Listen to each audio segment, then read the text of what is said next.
We gon' hit that beat to party mode. As soon as I walk in, she taking the clothes out. She just wanna smack and I want me some more. I just be kicking it right at the bro out. I just be popping it, look at the butt out. I just be speaking my trap mix, speaking my rap mix. Whenever come to the beat, I just be smash. Popping her life, they meet, and all I'm saying. He walked out of a store, in broad sight, on camera, into the evening air. And then nothing. No calls, no texts, no trace. 20-year-old Derek Samuel vanished on April 29, 2026, after leaving the Target at Camp Creek Marketplace in East Point, Georgia. An East Point community is looking for answers tonight after a young man went missing almost a month ago. Police say that 20-year-old Derek Samuel was at the Target on Marketplace Boulevard on April 28th, then disappeared after walking out of the store. He was with two friends. He walked out, and just like that, he was gone. For over a month, his family refused to stop looking. His mother made public pleas. His twin sister waited by the phone. A community rallied around them. A reward climbed from $5,000 to $15,000. Search crews combed miles of dense Georgia woods with cadaver dogs, not once, not twice, but multiple times, and found nothing. Then, on May 31st, 2026, K9 Yeager and his handler Jim Lopez picked up a scent in a heavily wooded area behind an apartment complex off Red Wine Road. What they found ended one chapter of this story and opened a far more disturbing one. Because when East Point police held their press conference and announced their theory that no foul play was suspected, Derek's family didn't just disagree. Based on facts of the case, at this point, we do not suspect any foul play. They called it an insult. So tonight we're going through everything: the surveillance footage, the cell phone records, the conflicting witness reports, the handgun found near the remains, and the question that still doesn't have a clean answer. What really happened to Derek Samuel? Stay with me, because this one is not simple. Derek Samuel was 20 years old. 20. He had his whole life stretched out ahead of him. A young black man from East Point, Georgia, a tight-knit suburb southwest of Atlanta. Derek was known to those who loved him as someone who kept close ties with family. And no bond was closer than the one with his twin sister. According to his mother, Nishi Samuel, speaking to 11 Alive, Derek and his twin communicated constantly. It was just the way they were. When Derek suddenly went silent, no messages, no calls, she knew immediately something was terribly wrong. That silence was, in her words, highly unusual. That detail matters because it wasn't just a missed call or a late night out. It was a full, unexplained disappearance from someone whose family would have heard from him. The East Point Police Department confirmed his disappearance and circulated his information publicly. Soon his face was everywhere, on social media, in news broadcasts, on missing persons pages. Strangers were sharing his story, donating to search efforts, and flooding comment sections demanding answers. Derek's story connected with people because it was painfully relatable. A young man, a regular errand, a normal evening. And then nothing. His mother became the face of the search, poised, determined, and heartbroken all at once. She gave interviews. She spoke to cameras. She described a son who was loved, who was known, who was not the kind of person who simply disappears without a word. Derek Samuel was not a mystery to his family. He was a son, a twin, a young man with people who depended on him. And they were not going to stop looking until they found him. Let's go back to April 29th, 2026. It's an ordinary evening in East Point. The Camp Creek Marketplace is busy, shoppers moving in and out of stores, cars circling the parking lot. Nothing unusual, nothing alarming. Derek Samuel is inside Target with two friends. Surveillance cameras are rolling. At some point in the evening, Derek parts ways with his friends. According to East Point Police Chief Sean Buchanan, surveillance footage reviewed by investigators showed Derek did not appear distressed when he separated from the group. He wasn't running. He wasn't looking over his shoulder. He looked like someone stepping out for air.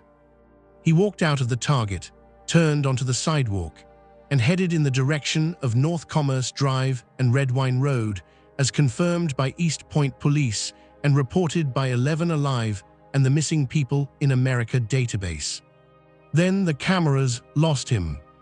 From there, the story gets pieced together through technology rather than eyewitnesses. Investigators used cell phone triangulation records to track his phone's signal, and it placed him in the wooded area behind the reserve at Redwine Apartments, off Redwine Road, a gated complex not far from the shopping center. According to Chief Buchanan, at a June 3rd press conference, real-time crime center cameras tracked Derek from Camp Creek Marketplace to that complex. Cameras captured him walking behind a vehicle as it passed through the gate, essentially slipping inside without being buzzed in. After that, the digital trail goes cold. His friends eventually realized they hadn't heard from him. By April 30th, they reported him missing. East Point Police opened an investigation. But here's what makes this timeline particularly haunting. In the weeks that followed, unknown individuals reportedly claimed they had seen Derek in mid-May, weeks after he vanished. Police confirmed this to Fox 5 Atlanta, noting these conflicting reports caused confusion and delays in the search. Who were these people? Were they mistaken? Were they lying? That question has never been answered. Meanwhile, Derek's phone signal sat silently in the woods off Redwine Road, waiting to be found. Here's where this case becomes deeply complicated. And here's where you need to pay close attention, because what's missing from this investigation is just as significant as what was found.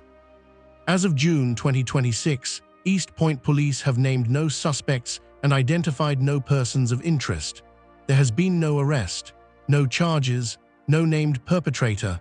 What we have instead is a theory, the department's theory, and a family that flatly rejects it. So let's lay out what police found and what they concluded. On May 31st, 2026, human remains were discovered in a densely wooded area behind the reserve at Redwine Apartments, the same area where Derek's cell phone had been triangulated weeks earlier. Georgia Emergency Search and Rescue, a non-profit organization, assisted in the search. K9 Yeager and his handler Jim Lopez were the ones to locate the remains, according to the search crew and family members, as reported by Fox 5 Atlanta. The next day, June 1st, investigators returned to the scene.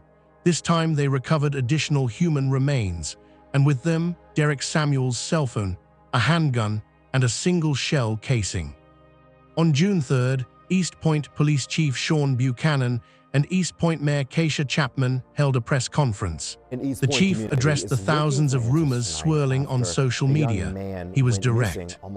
At this point, we do not suspect any foul play. He said it twice. The implication of finding a handgun and a shell casing alongside the remains was not lost on anyone watching. Without officially stating a cause of death, which the medical examiner had not yet determined, the department's position seemed to suggest Derek's death may have been self-inflicted. But here's what complicates that narrative significantly. His family says they had no indication Derek was in any kind of crisis. His mother described him as someone deeply connected to the people he loved, particularly his twin sister. That close, consistent communication was the very reason his disappearance was flagged so quickly. Derek did not just walk away. Derek would have called Denisha. He would have called his twin sister ASAP. And for her not to have heard from him since April the 29th, no ma'am. Beyond that, the investigation itself raised serious questions.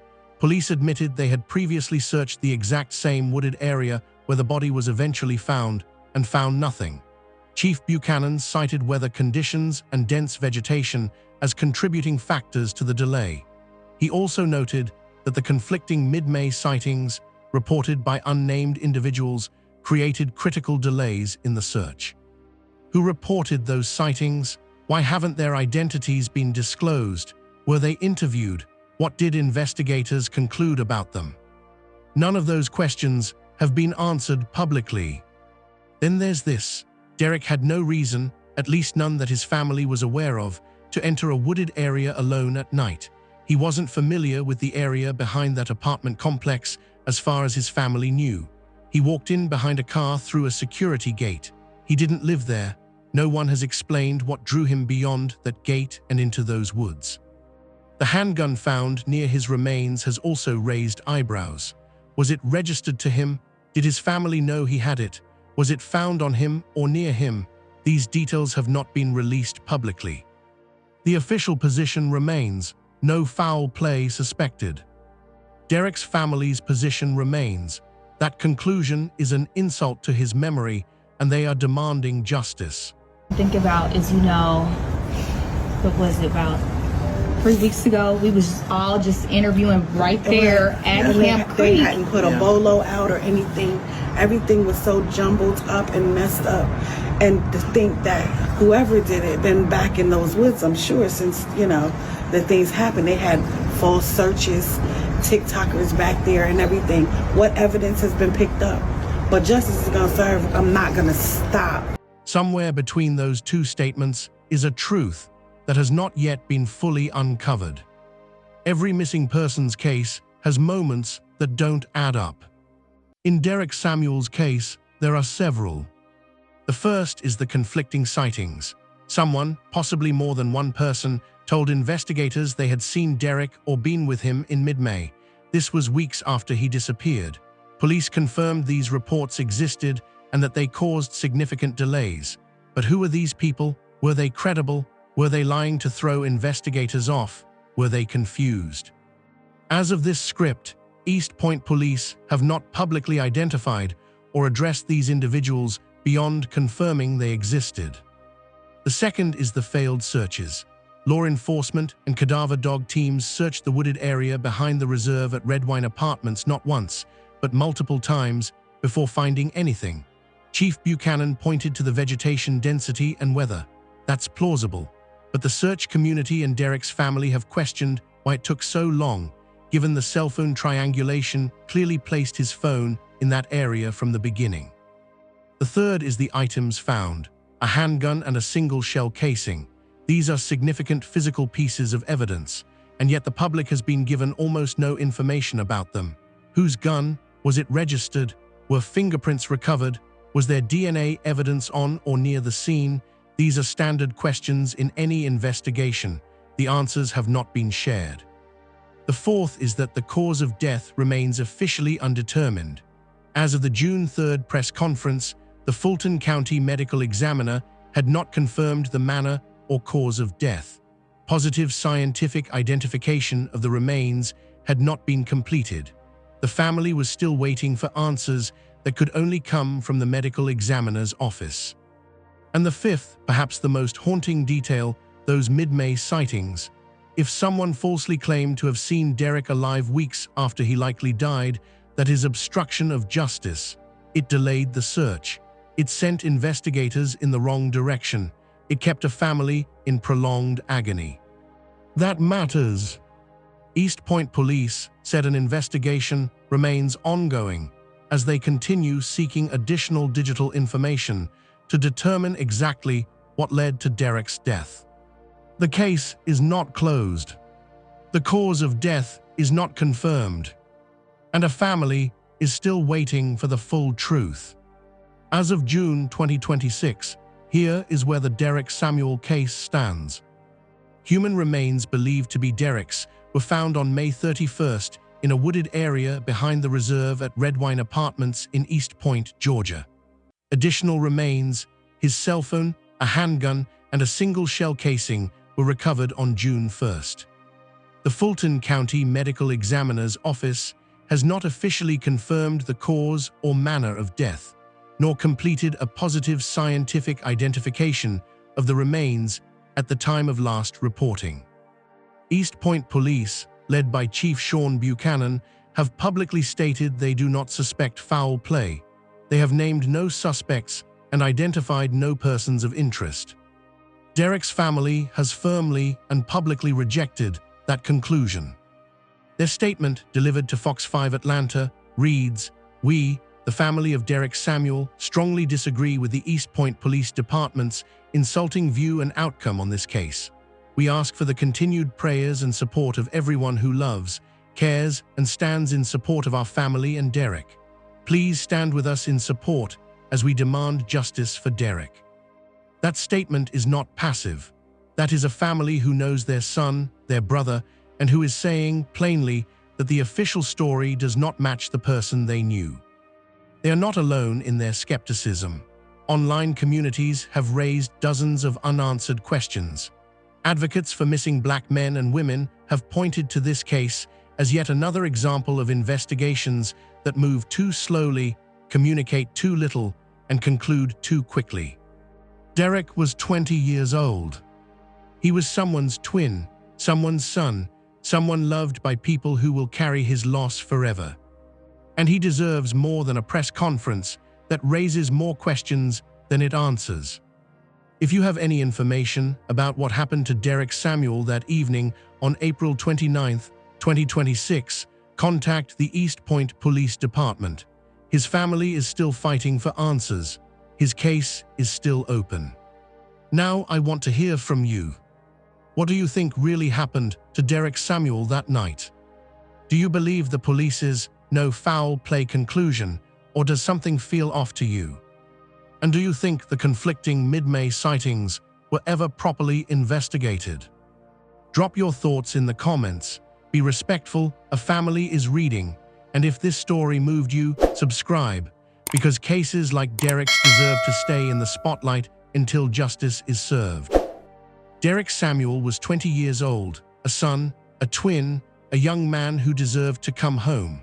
Whatever the truth turns out to be, may his family find the answers they are owed, and may Derek be remembered with the love and dignity he deserved.